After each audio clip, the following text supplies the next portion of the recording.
Hi, it's Ben from Ray Allen again with another Did You Know?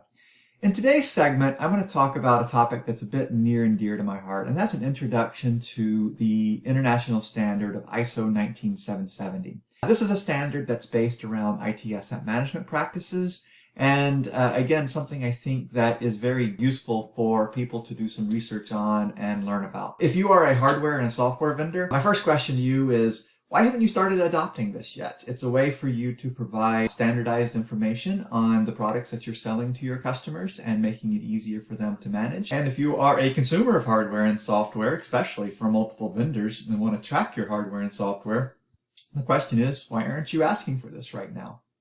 But let's start by talking about what is ISO 19770. It is a set of standards for IT asset management broken up into two things: policy documents and tags. If you are new to this and looking for a place to start, my suggestion is you begin with looking at ISO 19770-1, which provides a framework for creating an ITAM practice within your organization. You may also find ISO 19770-5 useful as well, as it provides an overview of various IT asset management concepts and dictionaries that you can build your ITAM vocabulary off of.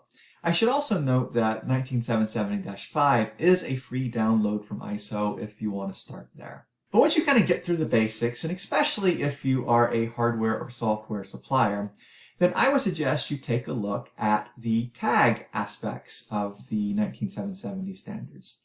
There are 4 tags currently that you should begin your analysis of. The first one is ISO 19770-2, or the software identifiers. Usually people call this the SWID. Now, the SWID tag essentially keeps track of the software that might be running and installed on a particular instance. And so it'll keep track of things like what is the software product ID, and what version is it running on, and what upgrades does it have currently available to it, etc. And can be used to accurately identify the software running on any particular point. Going kind of hand in hand with this software identifier is the entitlement tag, or ISO 19770-3, usually called the int tag. Now, the int refers to the actual entitlement itself. Okay, so this is the thing that your supplier is selling to you that gives you rights to do things, and it might be a software license, it might be a support contract, it might be ability to upgrade, etc. And basically it's just a set of rights. This is very useful to combine with the -2 tag or the -6 tag that I'm getting ready to refer to, because it basically ties privileges and capabilities to the product on which the software might be running on.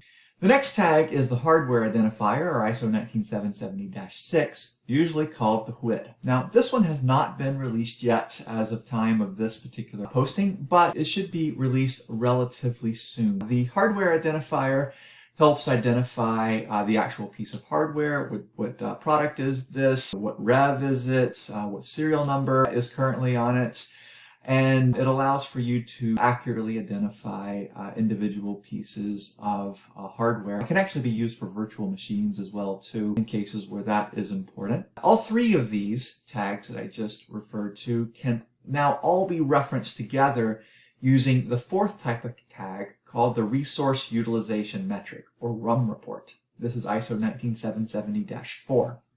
Now, the RUM report is actually really useful because it tells you about how something was actually used. For example, it tells you, a software identifier was used or an entitlement identifier was used in a particular place for a particular amount of time, or consumed a particular number of resources. I've seen this used successfully by a couple of vendors already, especially around both prepaid and postpaid pricing models, where it is important to know how the software or the hardware was used to be able to price things appropriately. If you have any questions on anything that I have just laid out, feel free to reach out to me on LinkedIn. I'm happy to answer any questions, talk about best practices, how to implement them, or where any of these things may be going in the future. Thanks and have a great day.